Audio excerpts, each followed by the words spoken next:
Hey, what's up, man? It's your boy Big Game James from Big Game Sports Buzz, and you are joining us live in the Chop Shop. That's right, your boy Big Game, the usual suspects, and we got a special guest with us tonight. But before I introduce my special guest, I got my man Jay Stoggs, the Buff Nerd, is in the house, What up? Let's and go. A. Reed, the musicologist, is in the house. Already, baby. So joining me all the way from Arizona is my main man, former college roommate, businessman, entrepreneur, always looking to better himself and his community. Former NFL football player and Arena Football League football player, Mr. Cedric Pittman, goes by the name of C. Pitt. What's going on, Ced? Not much, man. Appreciate you having me.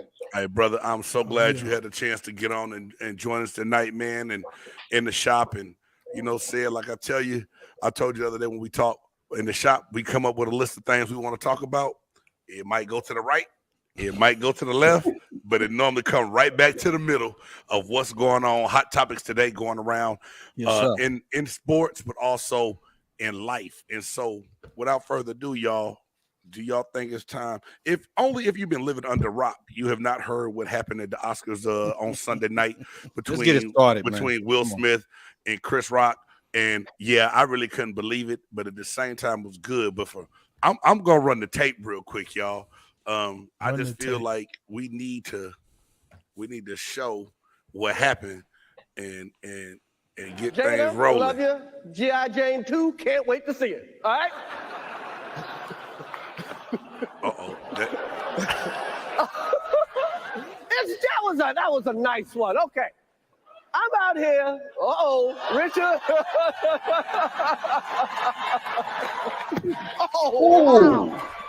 Wow. Will Smith. He said Will Smith just slapped the shit out of him. Yeah. So they muted it and kind of took it out, and they blurbed out the part. YouTube just changed that because it was just saying that, like, when I loaded it the other day, keep my wife's name out your motherfucking mouth, pretty much is what he said, and Twice. Right. Oh, there it is. Let me. That was came back in. But hey, greatest Chris, night in the history he of tried to get it back together. This is why I think it was real. Okay. So Not scripted. Shout out to the homie just said I really think that was scripted. Yeah. So Sadar, what's up, my guy? Hey, Mike, man, thanks for coming in and chopping it up with us, man. And yes, sir. I know you and your family going through some things right now with the loss you just had. So big condolences from Big Game James and Big Game Entertainment, man. Praying for you and the family, Mike. Yeah. Hope that y'all get through that loss, that y'all suffering fast, man. I know that's not easy. And see, hey guys, me and Sid had a conversation the other day because I hit him up to talk about coming on the show, and he had a real interesting take on it, and I really liked it because he told me about Will Smith's audiobook that I never even had a chance to listen to it here. Stoggs, Reed, have y'all heard Will's audiobook? I heard that he had one out. Never really, went into it, but I did hear that he had something. Yeah. Right. Go ahead, Sid. I want you to touch on that, bro. Right. If you get a chance, you should check it out. But we often look at actors, actresses as more than human, superhuman. But in his audiobooks, he talks about how he felt like a coward for the majority of his life. He talks about the verbal and physical abuse that his mother suffered from his father. He talked about being bullied in Philadelphia. More importantly, he talked about not standing up for the women and for himself in his lifetime. So when I saw him slap the out of Chris, it took me right back to chapter 8 in his audiobook that he says the next time I get a chance to defend someone I love, I'm not going to miss that opportunity. Do I think that was the boiling over point for him? Yes. Do I think he has deeper issues going on with him? Yes. But, anybody can snap on any given day. Yeah. My thing is this, man. I've gone on stage and told jokes. I've done that before, right? And so, some are good, some are great, and some are bad, and some are horrible. Some land, some don't. But the fact that you have somebody that comes up, and, you know, I get that you want to defend your wife, defend your woman. I get all of that. But when you understand that a person is doing their job, and that's his job, that's what he was doing, Right. and you come up and you physically assault him, I mean, there's so many different ways to do it. And there are people, you know, they're like, look, he got what he deserved. Like, nah, bro. He told jokes. That's what he told. He told a joke. Bad joke, good joke, whatever, but he told a joke. But when you are putting your hands on someone, because my thing is this, if you feel like you need a defender, that's cool. But Chris would have been well within his rights to defend himself. Oh, absolutely. And if something happened then, who are we looking at? Right. So, I mean, I get it. You know, I watched it live, and I went straight to Twitter. I went to Black Twitter. I went to all of it. I was like, Black Instagram, give it to me, baby, because I know you got it. You know what I'm saying? Watch the Japanese version and the Arabian version. Hold on, you know, man. What the Japanese version look like? I should have pulled that one to play. They don't bleep They don't bleep it. Yeah, I believe that's where it aired first. Yeah. They don't bleep anything. That's right, because of the time change, the difference, and everything else. Mm-hmm. Well, yeah, but they actually they have their own censors and stuff like that, man. But I mean, we're getting to a point, and to your point, Mike, we're getting to a point where people are not able to say anything. Y'all niggas PG, bro. It's getting sad. You know, with that, I'm actually looking at, because I remember I just recently went to a show of Aries Spears, right? That was down here at the Improv. And he talked about everybody that was in that front row. I mean, he went in. Nobody got up on stage. People laughed. They had a good time. They went home. And that was it. Because that's what comedians talk about, pain. Right. Whether it's theirs or someone else's, but we're all be able to relate to it. So that's my take, man. And that's the kind of stuff that made Dave Chappelle so great. Yeah. He pushed the limit and made everybody laugh about it. From blacks to whites, Hispanics, whatever you want to call it. Right. He did it. You know what I'm saying? I can go a million ways with this. I can go a million ways. All right, go which direction you want to go first so I can piggyback on. It's do what you do, man. Like I said, we keep it all the way 100 about what we think and what we feel about what happened with this whole situation. And my whole thing, Reed, and I'm gonna let you get back because I want you to make your point. At what point, though, would we fault? Do we or would we have faulted Chris Rock for having a reaction to it? Because, like I said, everything's getting soft now. And when I saw it, and Will cracked up laughing the first part of the joke, dude. But Jada, the one who rolled her eyes and made a face like, oh, this ain't funny. I can't believe he did this. And so that's when Ced's point came in, why I wanted him to make it. Because at what point did it cross the line and flip that switch where Will just lost it?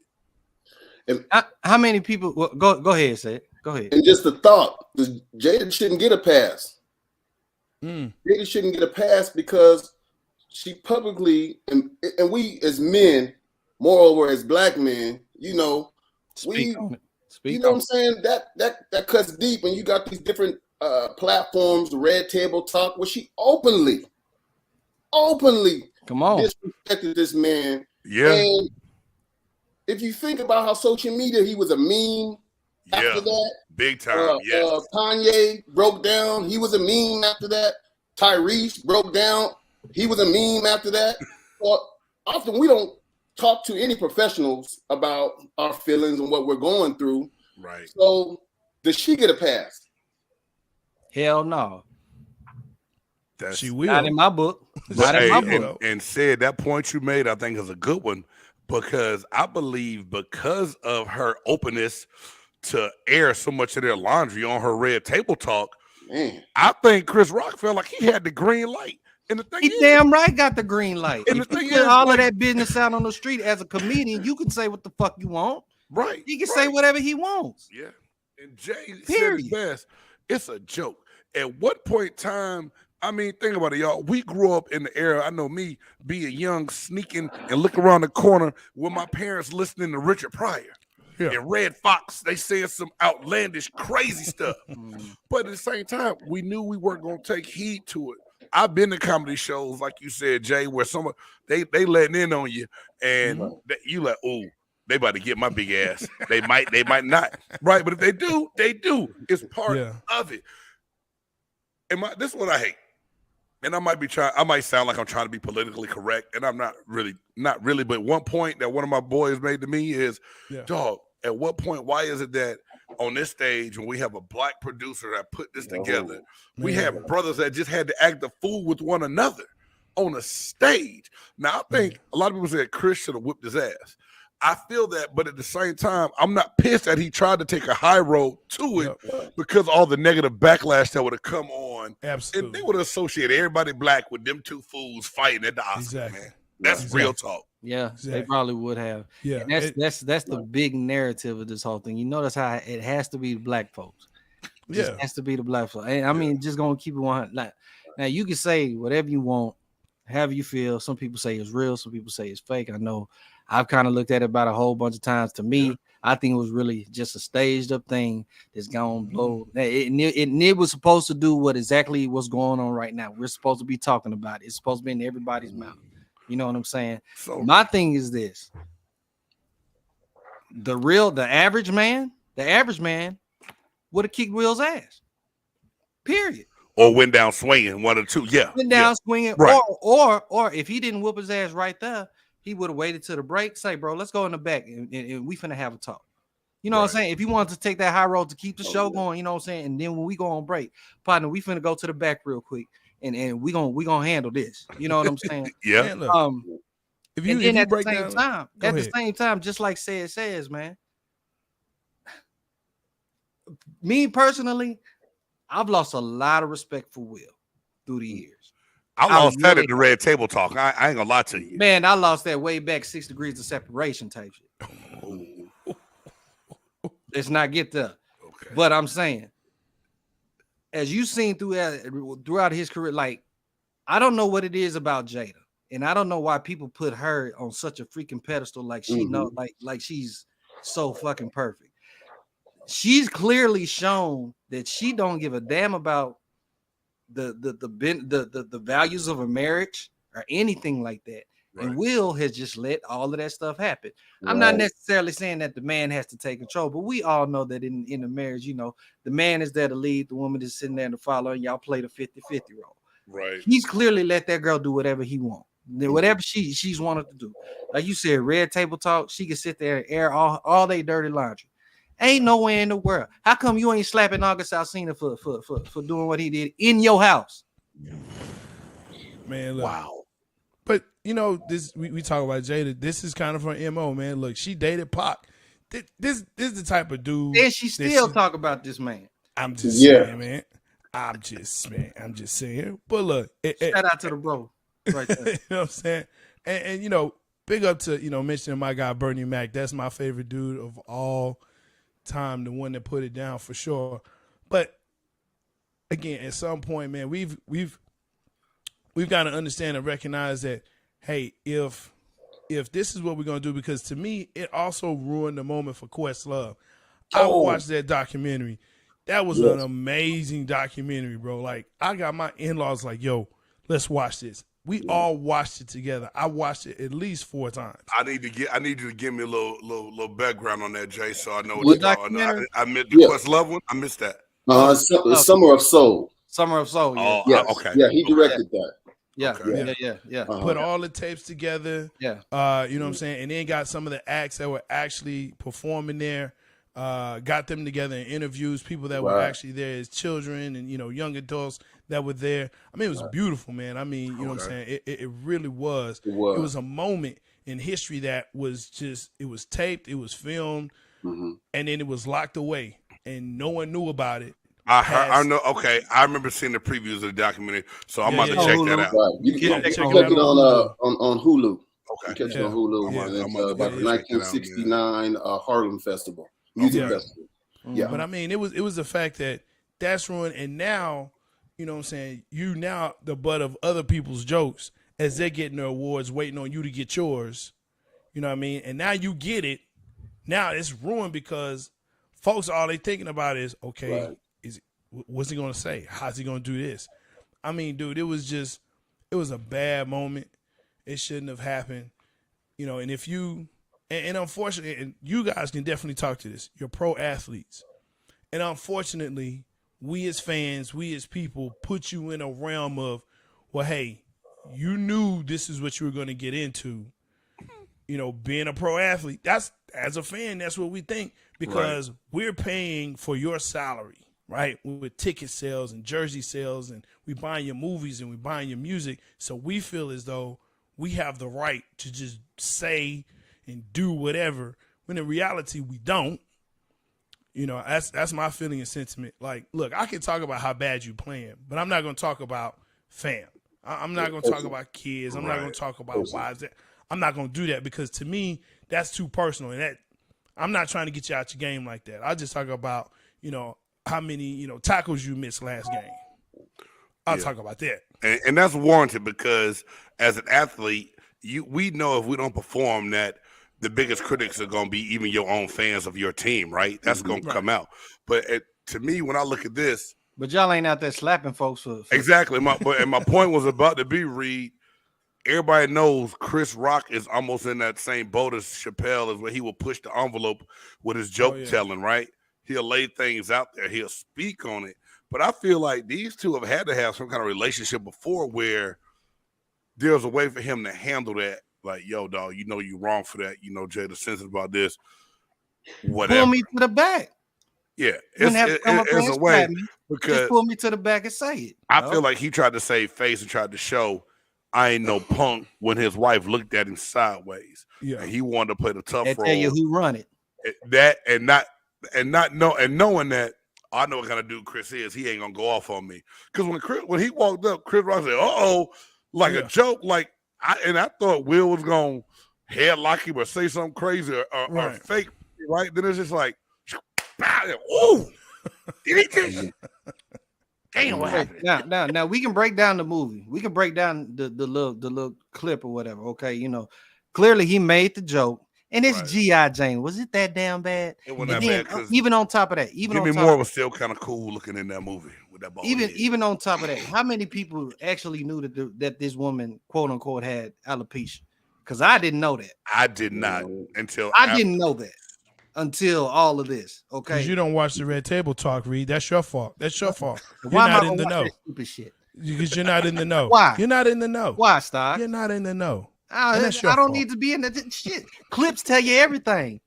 The little clips of the Red Table Talk tell you everything. Instagram and Twitter, they post it up all the damn time. You didn't know. I don't need to go on YouTube. I blame you. I blame you. Hey, you joke with me about watching Ratchet TV, J Stoggs. You do watch Ratchet TV. You talking about Red Table Talk? That's not Ratchet. That falls in the same category as Love and Hip Hop. Which you do watch.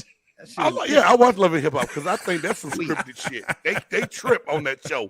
For there ain't that many. When have you been to a restaurant and seen that many glasses of water fly for no reason at all? only in Atlanta, Miami, and New York when they filming this show. You know why? Because I don't go to those places.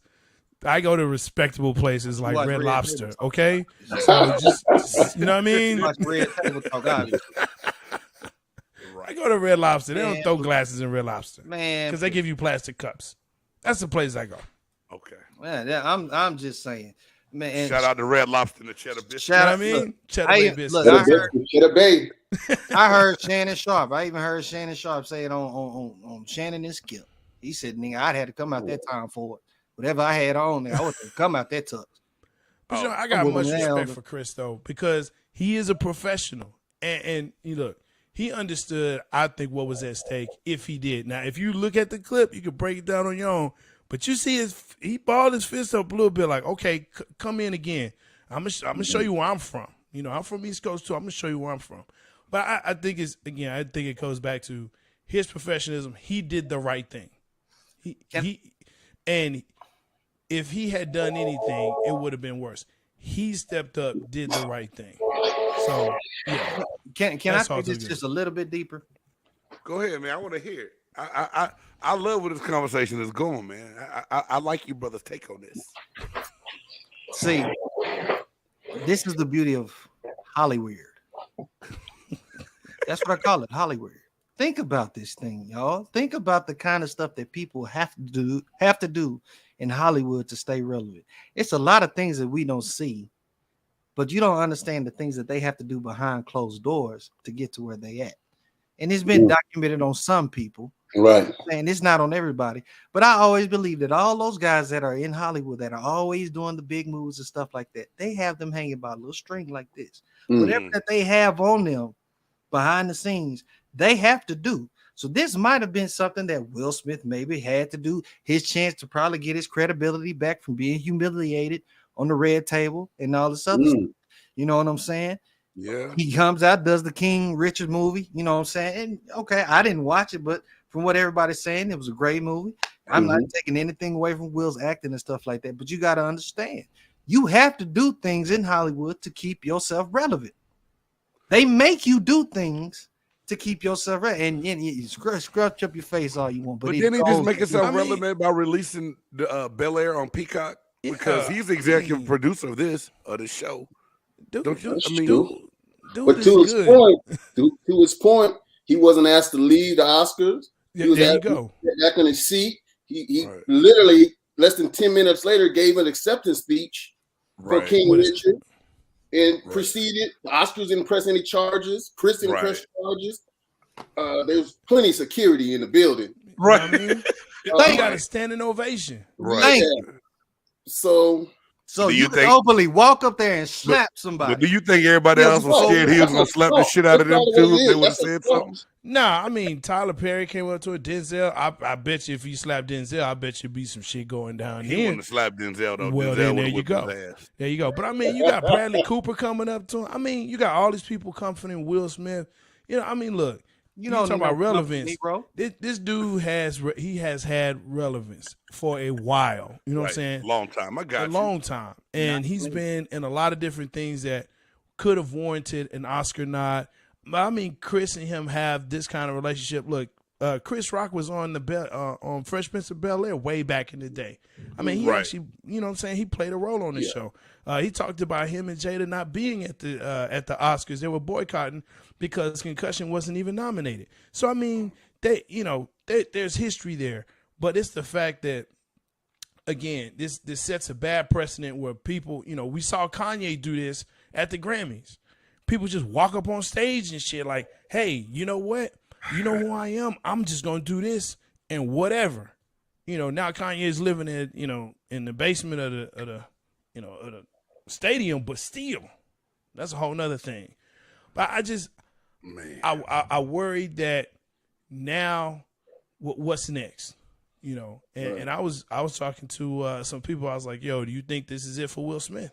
Do you think this, because they can't take his card. They can take his acting card. They take the sad card, but I don't see Will going. He just won an Oscar. This, they ain't man. gonna take his card. They if anything, right now it might be controversial, but like you said, it brings attention to that actor. And at the end of the day, if you're not raping children and touching kids and can make the studio money, you gonna still get work.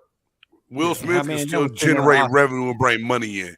You know what I'm saying? So they're not running from black that dude, right so it's gonna be all right. How many of them was in the audience? Number one, he wouldn't have slapped no white person. That's what I'm saying. He slapped the black dude, so okay. He wouldn't have slapped no white person at the Oscars. That would be the end of his career. That would have been the end of his career. Period. Then he would have been escorted. Period. In cuffs. Period. But he would have had the bracelets on stocks. So my question was he out of character or was he in character? Don't forget he's an actor. I want to hear y'all's take because Mama said she ain't never seen him get out of line like that. Look, if you notice, Hollywood got him by the balls. Nah, man, he stays in character like that. So he did Ali, and right after he did Ali, he did Men in Black, and you can tell in the first part of Men in Black, he still kind of sounded like Ali. At least he did to me. And I think he just stays in those roles, and then it takes him a while to get out of it. But what role was he still in? Was he playing a pimp from Memphis where he just went around and slapped? No, Richard was crazy. Richard Williams was a crazy MF, okay? He was crazy. Yeah. Crazy. I give you that. It's documented. But this is my whole question, y'all, and help me understand if y'all got a take on it to where if it was scripted and made up, what was there to gain for Chris Rock, Will Smith, and the Academy for scripting that slap to happen? Like, exactly what we're doing now. Okay, we're talking about it, but what relevance is talking? These are two of the biggest names in Hollywood you got, Reed. Okay, but check this out. Chris Rock is about to do a comedy tour. Yeah, his dick is just skyrocketing because of this. The ego tour. Okay, I got you. Oh, that makes sense. He ain't been relevant. I mean, he's been a host of the Oscars, but what has he really like? He may have put like a Netflix special out. You know what I'm saying? But what has what has got him some paper after that? Are you saying he material? Why don't you go out there and get slapped on national TV, man, and you have something to talk about, man, when you're doing it. I don't care. I'm not a conspiracy theorist or none Sounds of that. Like it. No. I'm not. Get your aluminum foil. But I definitely look at everything. I'm not gonna sit there and just look at it that shit for face value, bro. I'm not gonna look. But that's quite ironic. The comedy tour that you gonna sit there and openly let a man slap you, and then all of a sudden, why'd he slap him? That's what I don't get. If you're really upset, you slap a man. Come on, you slap a man. Slapping men. What grown man is gonna let another man just come and slap him? I think it's just more disrespectful. Who's slapping men? Serious? Oh yeah. It's way more disrespectful for you to slap me than punch me in the eye. You punch me like God. I punch. If I punch you, I don't like you. But if I slap you, a punch is something. Yeah, I think a slap just. But it is something about slapping. I mean, like, 5 fingers to the face. Here you come. Come on, dog. Will Smith just slap the shit out of me. Ain't none of y'all up in here. Yeah, that's true. None of y'all up in here, and myself included, and any man come up there and just slap you like that. Be honest, man. I mean, and the technique of the slap, he had perfect form. That slap and held it. Coach, he held it. Like you shoot a 3, he held that. That's slap. it. Yeah. So, follow through strong. Like you make a good point. He's slapped. I'm like, why? If you really upset, I'm trying to put you down. You're not gonna say nothing else. That's how you say nothing else. But to slap him, come on, man. I don't conform to conspiracy, but it's something different about a man that slaps another man. And like, you had that long walk. You sat there for a minute. You laughed at the joke, looked at your wife, just like, I know you're finna do something, right? Pac would do something. Oh, that's where you went with that. You know what I'm saying? Yeah. Look, he was like, "You right." May he rest in peace. He's right here, Nipsey. They had a video of Nipsey slapping the shit out of a dude. The one in the parking lot bothering him? In the parking lot. But even that dude kind of had to get restrained himself, because a normal man is gonna be like, "Dog, what the hell? I'm finna come back at you." I'm just saying, the regular normal person is not just gonna openly let a dude sit there and slap it. This ain't no slap contest or nothing like that they be having where you can win a prize at the end of it. See, that's willingly letting somebody slap. Have y'all seen that foolishness on the internet? Oh, come on, bro. Oh my God. Come on, dude. Oh yeah. If we find one locally, I'm not going. If we find a slapping contest, we got to go on and do a show in front of it, dog. Hey, they be talking stupid when they pop. Bro, they put powder on their hand and slap each other. I refuse. I refuse. Hey, matter of fact, if they got one that comes to town, I'm going to enter you into the contest. You can enter me all you want to. I don't have to show up. Come on, man. No. It won't be me slapping you. No. So much you can say about this stuff. I will get a Philadelphia Eagles fan to come in. Pissing me off. This thing has been pissing me off since I seen entanglement. And one more thing I'm gonna say. Go ahead, dog. This shows how much of a sham that they marriage is, y'all. That I can second that. No, honestly, listen to me. You can call it a sham. Listen to me. Like, I know some of y'all are married. You know what I'm saying? I've been married before, but real man, you gonna hold the values of your marriage, okay? Right.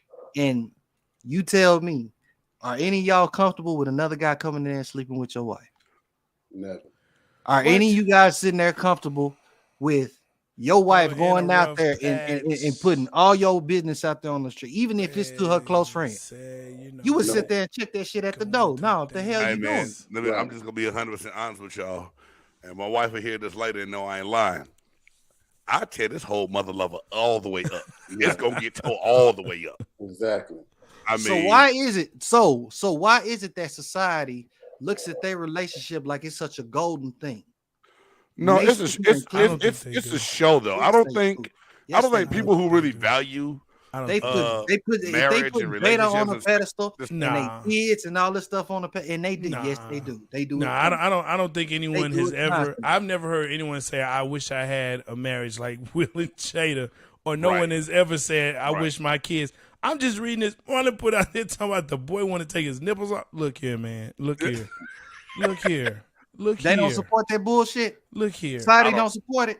I don't think so. No. Like when you look at Black Love, you might say Grant Hill and Tamia before you say Will and Jada's ass.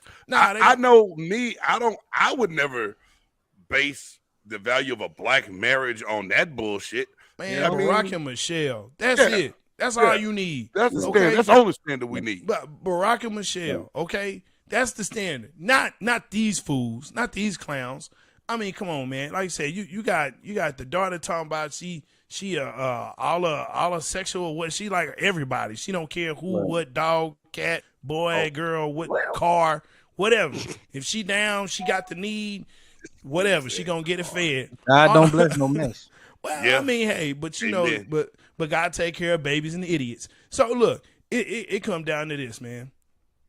At the end of the day, with these people, you know, I hope that at some point this gets recovered. He you know, Will can figure out what it is that he needs to do. Jada can stop being whatever sensitive. She can get over that, and Chris can do what he needs to do, whatever. But at the end of the day, man, they ain't paying my bills, and I got to move on with my life. But I like to talk about it because it's fun. Did anybody else laugh and rewatch it a couple of different times? I just told you I watched in every language. You did say every language. I didn't necessarily laugh. I was just shocked. I think that's what made me laugh. I was like, I can't believe he slapped this man like that. And I can't believe he took that slap like that. Yeah. Right. And I don't take Will serious. I don't take Will serious as a like Will don't scare me, man. No, he's not a tough guy. He's a prankster. He ain't no Negro that scares me. Yeah. Walk up to me, dog. I'll Fresh Prince your ass, nigga. Mm-hmm. Like Square Biz. Oh, that was one. That was one. All right. Yeah, we know. That's what we're gonna keep it. We know. Square Biz. Square Biz. Hey, we stand on Reed right now because we know if he get hot, that N word gonna come boiling. It's gonna machine that out. No, man, let's talk about sports. We're gonna keep it real. Hey, but on another side of things, Jay Stoggs likes to talk about the Los Angeles Lakers and call them the lame show. The losers. And rightfully so right now. There's a couple teams in the NBA really struggling, but LeBron James the other night against the Pelicans, man, he had 39 points. He's been carrying his weight, but he suffered an ankle injury late in that game.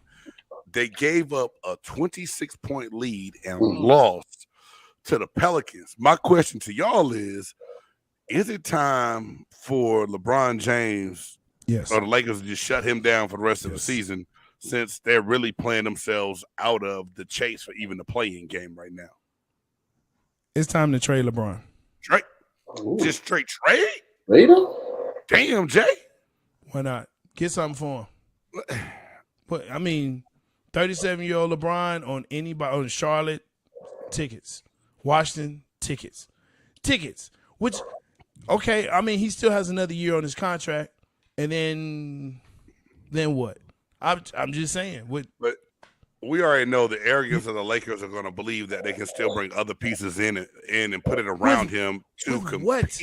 I don't know with what, but you know how they think. They are not going to give up LeBron James. They have no trade capital. They have no young players. Trade AD. Street clothes. There's trade clothes, Davis. Now that's the real question. Do they trade LeBron or AD? Because you got to get rid of one. You can't keep both. AD. Get rid of AD. AD. He's fragile. Too fragile. Street clothes, man. Dude, I do not see him being able to hold up an NBA season now. I mean, it's just I can't unsee all the injuries that we've seen already. Like, what is he gonna do to really bring his true? Because everyone's like, "Oh, he's such a great player. He has such a high ceiling. If he can just get back." Oh, he practiced the other day.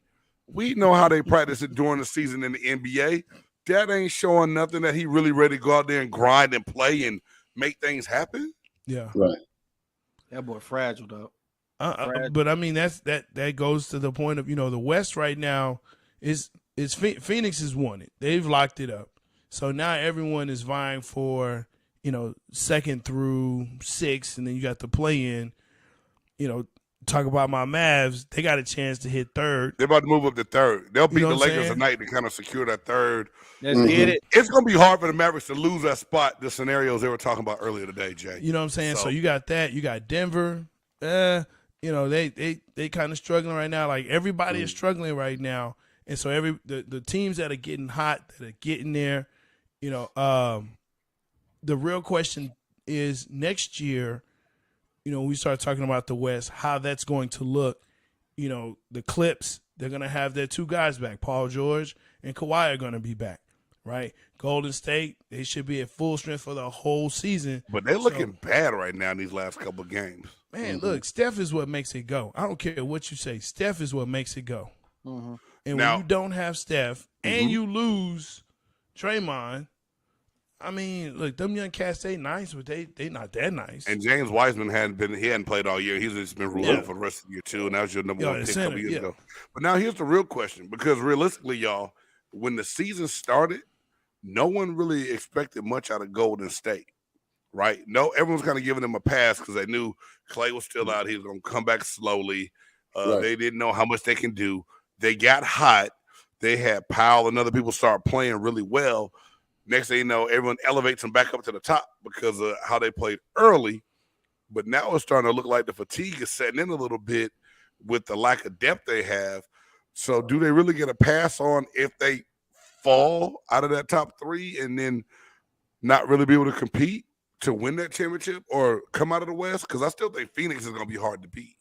Well, you can't do nothing about injuries, bro. You can't do nothing. And I'm sure y'all know, as far as football players, you know what I'm saying, playing in the league, you guys can sit there and be having a good team. You know what I'm saying? This is that and the third. We've seen it plenty of times where you have the quarterback playing an amazing season, having an amazing season. And as soon as that quarterback gets hurt and he's out for the season, you put that backup in, your season goes down. Yeah. Your expectation that went up, that shit goes down. Yeah. You know what I'm saying? And the same thing goes for the NBA, man. So with that being said, health is wealth and timing. Sometimes not the best team, it's the team that's playing best at that time. Right. So moving along to the playoff, who's going to peak with health and who's playing the best at this time?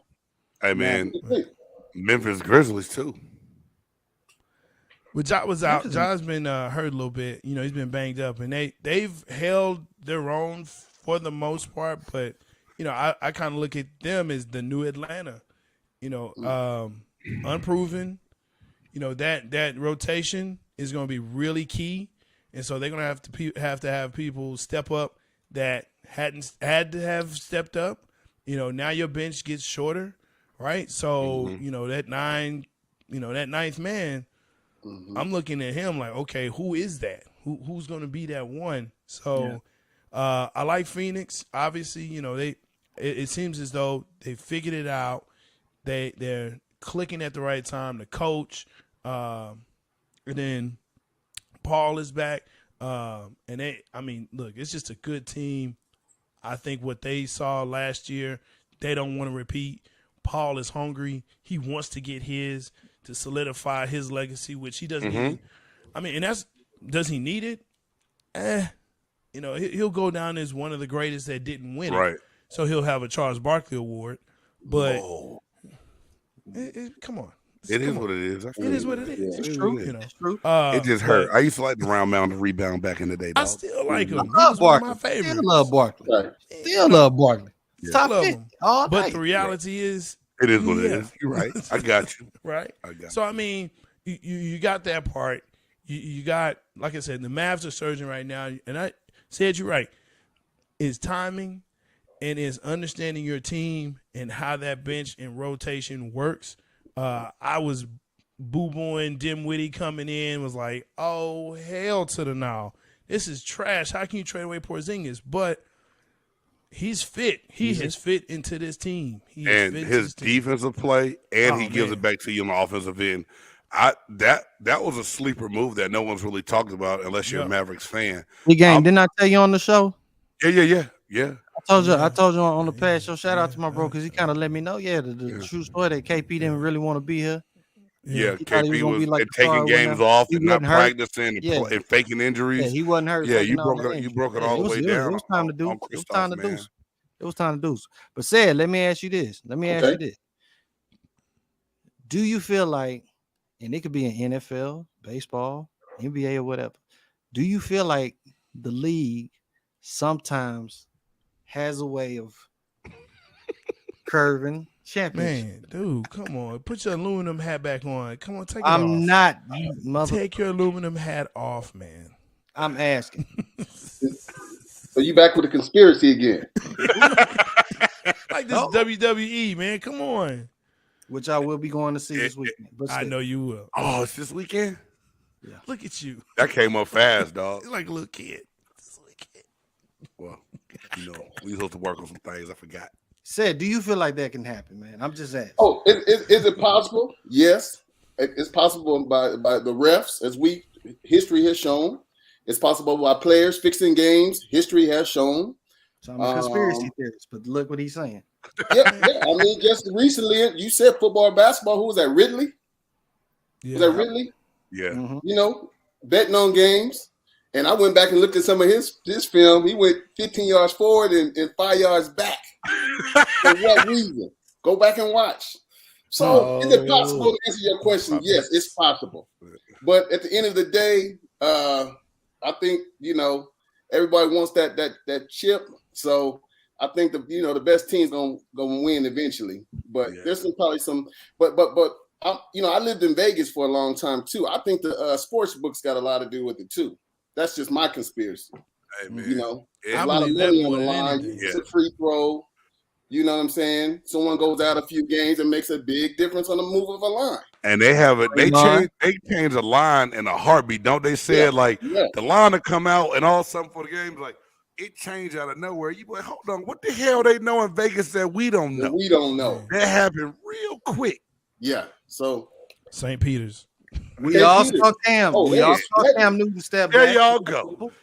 Marcus Madness has a conspiracy window. Come on. Look, if St. Peter's won, Vegas would be broke. Fact. Broke. They would have broke them. Yeah. Broke Vegas. Hey, Stoggs and hey, Jay Stoggs, man, my boy said is a big time Cowboys fan, just like yourself. Yes, sir. And this came across Twitter the other day, and when I got it, I screenshotted it.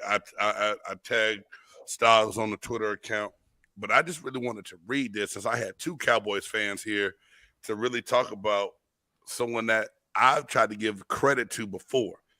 My main man, Randy Gregory, the comments he came out with after signing the deal in Denver. So Randy Gregory came out and said, y'all want to blame the defense for the playoff loss when Dak played like shit. Then he recruits Von Miller while me and D. Lawrence are already here, when we all know his play is why we lost. Now, you've already moved on to another team. You rejected the deal that the Cowboys gave you because of the drug testing stipulations that they put in.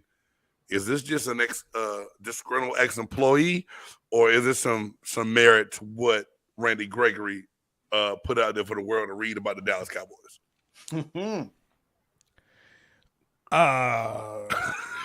Look, because for the record, my team went to the Super Bowl. I'm just and lost. And again, go ahead. So, but y'all was at home. But we still have more. Y'all was at home. So we can do this all night, but we're not, man. Look, go ahead, bro. Go ahead. Look.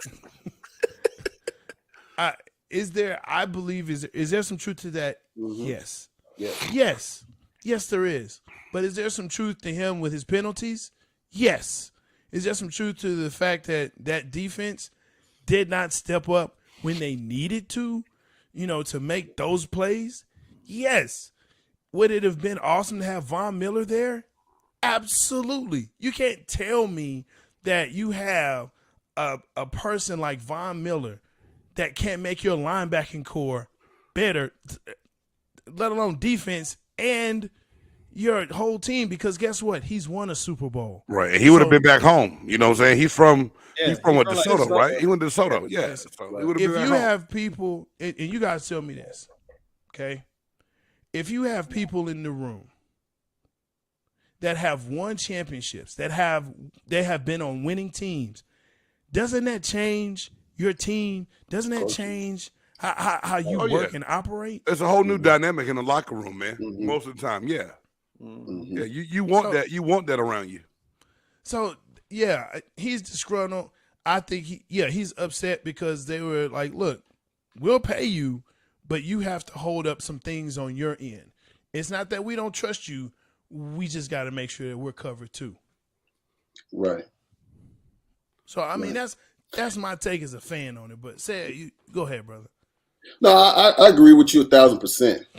I'm still torn. Is Dak an elite quarterback in the league? Not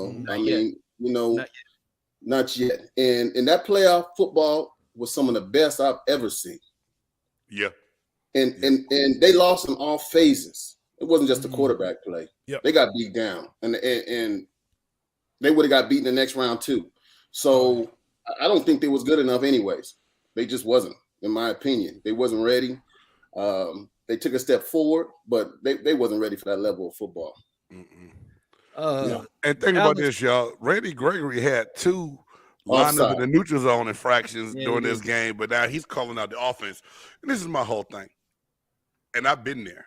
You know what I'm saying? That even though I left Tampa on my own free will, my own choice to follow Coach Dungy to Indianapolis, I felt a certain way when they got to the Super Bowl and I was watching it, right? But then a few years later, get injured in Indianapolis and get cut from the Colts, and 2 years later, they playing in the Super Bowl, winning that thing, I felt a certain way. Now, I could have came out and blasted everybody under the sun if I wanted to, but at the end of the day, why? So to me, Randy Gregory, you went, you got your bread, you gonna make your money, you in the Mile High City, you like to smoke the weed, you can go buy it at the shops, they still gonna test your dumb ass, but you're gonna go do it because you've shown not to make the best decisions that end up hurting your team, right? There's a time and place for everything. If he felt a certain way, just the way he came out about doing it, because this is my whole thing. Social media, like Twitter gives people the green light to go be tough and mad, and they hit sin, and later on, like, he didn't stop to think. You still supposed to be cool with D. Lawrence. Yeah, but at the time, you said that you had a cool relationship with them people, but now you calling out Dak's play, which it was evident with some of the plays he made. We all know that. Sure. We saw that. But at the same time, is that really the way to go about handling your business? To me, you moved on. You chose a new franchise to go play for. Why you got to bash them? If I'm Randy Gregory, with all the trouble I've been in the past, I'm only worrying about me and what I need to do to make sure my name stays right and relevant, and I don't get ran out of Denver for doing something dumb. When I read this tweet, I just start cracking up laughing. And it's not the fact that he decided to call him out. I was like, this the same fool that graffiti on the building, but he tell on his friend that did the half of the building that he didn't do. You know what I'm saying? Like, you know how much shit you've done to get called out on? But you pointing at Dak? What about you lining up in the neutral zone and giving him a first down, check ass, and keeping drives alive 2 times? But you're going to talk about how much shit he played like. Let it go. You got your bread. You got a nice contract in Denver. Move on, because you don't have to deal with that bad quarterback no more. And, okay, now you talking shit because Russell Wilson, your quarterback. You know what I mean? That's kind of what it came down to. I just thought it was a punk-ass move, personally. I just thought it's some things you do or you don't do.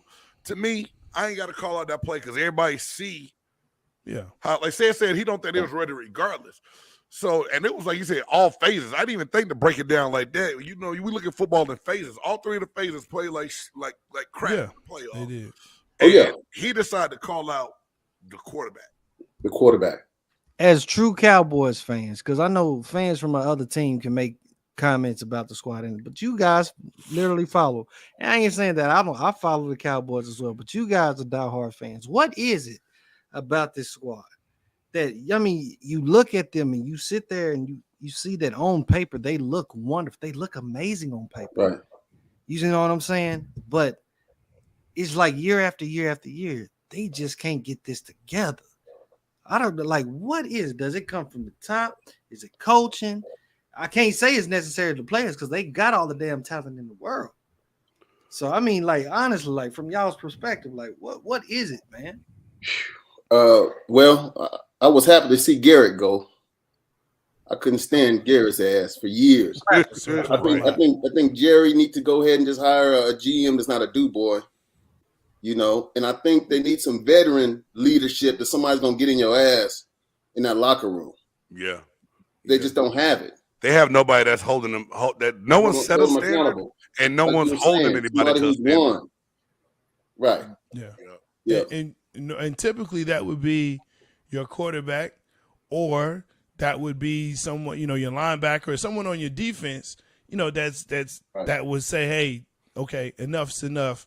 We need to step up. But, you know, I think Micah is kind of that person. He's going to be that guy. He's just young. He's just young. He's a rookie. And I'm a rookie. A rookie should not have to be your leader. Right. Somebody should be in there telling him, hey, youngster, this is how we're going to do this. And for him not to step up to speak on things. But he's the one. Honestly, he's the one that I'm looking to say, okay, what's he going to say about this? You know, and you're right. To that point, you know, you're a vet in a locker room, and the rookie, they're coming to him saying, well, Micah, what do you think? I mean, I think that may cause some issues, but also I think just the way Dan Quinn has run that locker room on the defensive side has kind of shown, look, the best players will play, and I'm going to give the mic to the best players that step up and that want to be leaders. Right. And so I think that helps on that side. On the offensive side, because you have weak leadership on the offensive side, you have weak leadership, you know, and I mean from the coaching. Dak ain't no leader. No, Dak's shown that he's really not a leader. That's not an insult to Dak. You said that. I'll go all the way back to the Colin Kaepernick thing. Dak, at the time, being black, being a quarterback, had a chance to, and he gracefully bowed down to do what Jerry wanted him to do. Ain't going nowhere. Stand together as a team. Right. Use your platform for what it need to be used for. Right. That's my whole thing, man. Look, I look at it like this. Even past the Kaepernick part, you know, you have a running back that's out there messing up out in the streets. Right. You know, you pull that dude to the side and say, hey, man, look, we trying to do something special here. We need you.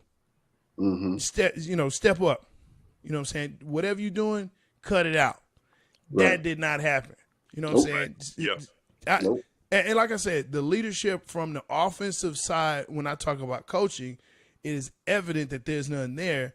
That's just passed down through Dak, who's doing exactly what his coaches are doing, which is not being leaders. Man, that's why. So, you know, y'all know this. You guys know this. If you don't have that type of leadership in the locker room, it's going to step up and say, hey, this is how we're going to do this, and you do it. I mean, I keep pointing this out, man. Cincinnati went to the Super Bowl. This guy, Joe Burrow, got sacked 70 times. 70. They had a horrible line. Horrible. And but you know how much that whole team respects Joe Burrow. Shut up. Don't get set me up. Shut up. Man, look at you. And I come straight at you. What I'm saying is that squad, and look, when you look at their defense, you can't tell me that was, you know, super elite defense, right? But what you did see was a team that had leadership that they said, look, Joe Burrow's the guy. We're going to go ahead, and this is how this train is going to move. And they moved. And Dallas just does not have that. Nope. That's why they won't win. Nope. Ouch. Man, that's real talk. Coming from real Cowboys fans. Real talk. And that's right there from the Cowboys' mouth itself. Yeah. Hey, y'all, we coming to a close, but it's something that struck me on ESPN yesterday, and I don't know if y'all saw this or noticed it, but there's a big array of veteran wide receivers that's still out there. And here's some of the names of some receivers that haven't found a home yet. Julio Jones, Jarvis Landry, Will Fuller, T.Y. Hilton, A.J. Green, and Odell Beckham Jr. Do y'all think it's a hot market for any of those guys that any team could use them? Or you think that they waiting, they're gonna be playing the waiting game after the draft? No, there's teams that could use them after the just draft. the fact who wants to at that value. I think they're after the draft guys now. Yeah. Okay. They're after the draft guys. Yeah. They're not not the commodities anymore. Right. It's the business side of it. It ain't the talent. Yeah. So, and it works best, you know what I mean? Like they're waiting to see where they're going to plug in best, where they maybe get 2 or 3 years out of versus a 1-year deal. And, you know, or somebody gets injured and then they be brought in. So, yeah, it's just a chess game. It's a chess game. I understand that. But the one name I thought that really surprised me out of all of them, I thought Jarvis Landry would have got picked up by now. Because I think he would have reworked his contract. And I still think he's the youngest out of all of those. Well, no, Will Fuller, sorry, is the youngest out of that. Everybody I read on that list. T.Y. Hilton had some glimpses of being good this year, but again, at the same time, he got hurt, and he's been hurt for the last 3 seasons. So it doesn't surprise me there. A.J. Green is that old veteran receiver now, and he had some plays last year in certain games, and I know Stoggs and I talked about it. He would be that veteran leadership that I might look for in the locker room, like y'all said, after draft time. But Will Fuller, Jarvis Landry, I thought that those guys may have had a chance to get picked up sooner than later to go in and start learning offenses and getting ready for this offseason to work out with these teams, but it kind of just surprised me. Jarvis said he was interested in going back to Cleveland now that Deshaun is there. Sure. He may They may rework that deal. Yeah. They may rework him and Amari that Cooper deal. on one side. But Hey, all y'all having your favorite team, and you know I'll go through and ask everybody because I know who I would want to bring into the Buccaneers. But out of that list, what receiver would you want to see join your franchise? Is there one on there that you would be like, hey, we need to get him, he can help us out? I'll start. If it would be anybody, it would be AJ Green because he used to bring him back, huh? Because he used to be a Bengal. Okay. And keep the veteran leadership in that. But honestly, we don't need him. Not with T.Y., not with Jamar Chase, not with Tyler Boyd. We got a 3-headed monster. We're good. Well, you're right. So T.Y. is a little receiver, right? Yeah, he's a smaller receiver. T.Y. So, you know, CeeDee Lamb. Yeah, CeeDee's the number 1 receiver now. So, and I don't know if that's going to work, if he's physical enough. So we need a number 2. Hey, Julio's up there in age. It wasn't very productive. Y'all need a number 2. You need a number 2. Need a number 2. Jay, give me the list one more time. All right, so it's Julio Jones, Jarvis Landry, Will Fuller. I forgot Jamison Crowder, T.Y. Hilton, A.J. Green, and Odell Beckham Jr. Oh, man. That's You tough. know, I know, right? Draft. I mean, it's because what you're looking at is, especially with like the Julio Jones and AJ Greens, right? They're veterans, but you know their contracts you also have to look at. You know, they're making big money, and then when you start talking about Landry, who wants to go back to Cleveland, and I don't know if that's going to work at all. You know, with that, it would have to be Landry. But see, I thought, and that's what I told Jay Stoggs before. Reed, I told him when they traded Amari Cooper away, they should have tried to get Landry with him knowing that the contract would have got reworked because to me, you paid Gallup the money, you got CeeDee Lamb. Why? You put Jarvis Landry on the outside to help CeeDee Lamb out. Lamb still needs to play in the slot, even though he's going to be your one. I think Jarvis Landry out of anybody could have helped you guys the most. But Landry is to me, he's somewhat like CeeDee Lamb, where he's a very good route runner with good hands. He can burn a little bit, but he's not a big guy. Like you need a guy you can throw the ball up. You know, that 6'2", 6'3". That's what Will Fuller would have been good for y'all then. You know what? And so out of that list, maybe Will Fuller. But again, if he's injury prone, we don't need that as well. Yeah. So, or if he's having injuries. So, I mean, out of the list, that's the issue that I think we run into is you know what Cowboys I've said this. Dak cannot throw receivers open. Right. Mm-hmm. And so, that's going to be an issue. Tight end is going to be an issue, especially. So it's there's a lot that's going to go there, man, and the line. So I'm looking at the draft to see who's there because honestly, as far as those that are out there, I don't see them fitting. Either draft, or y'all need to give up some picks. Bring in DK Metcalf. We ain't got no picks. That's do something. That would be something. Or if you had some trade capital, that would be a great receiver to bring into that offense. DK Metcalf is like a video game, dude. He's like a cheat code. It makes no sense at all how big and fast and strong he ain't gonna be in is. Seattle too much longer. But they they're gonna want a lot. No, they're going to want a whole lot because they don't have a whole lot going on up there. And they're going to have to get picks and other players to try to speed up the recovery process in Seattle. Right. Yeah, I had to ask that, guys. I know the two I thought about because we just got a Gage from Atlanta as a free agent. Godwin is going to come back from the injury. So we had speed in the slots that we needed. We got Mike Evans, a big receiver.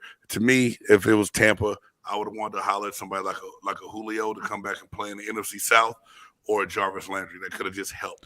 You know who y'all need coming to be the guys. You know who y'all need to get? No, I don't. You don't think I'm crazy. No, you need to get Ben Gay for Tom Brady. Get some Metamucil. See, I told you, Reed. I answered his ass, and I let him he baited me into it again. Get some Metamucil for that dude right there. That's what he does.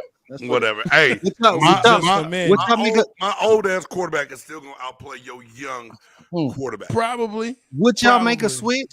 Would y'all switch Zeke for DK and let Tony Pollard start? I would. Because you let Tony Pollard start. Yeah. Which they probably will do. They will probably draft another running back. Draft. Hey, Big Games Entertainment's mock draft is coming, y'all, in 2 weeks right here on the Chop Shop. We're going to break down the first round and have our mock draft and pick what we think these teams should go after with this upcoming draft. It's a lot of fun. We're going to have a good time. We're going to research a little bit. If we don't know, the simulator will help y'all. Just look at it before we go on the air so you kind of know who to put where. Hey, but that hour has come real quick. I want to say thank you real quick to my man, my brother from another mother, Cedric Pittman. Thank you for coming on, man. We appreciate you. Back anytime, bro. Anytime you want to come back and chop it up, man, you let us know. We'll make sure that we bring you back here and talk about it. You know what I'm saying? Somebody said real quick before we go, Marlon Reed, would y'all sign Cam Newton as a backup for your squad? No. He could come back up Tom and Tampa, or give me Baker. I'm back.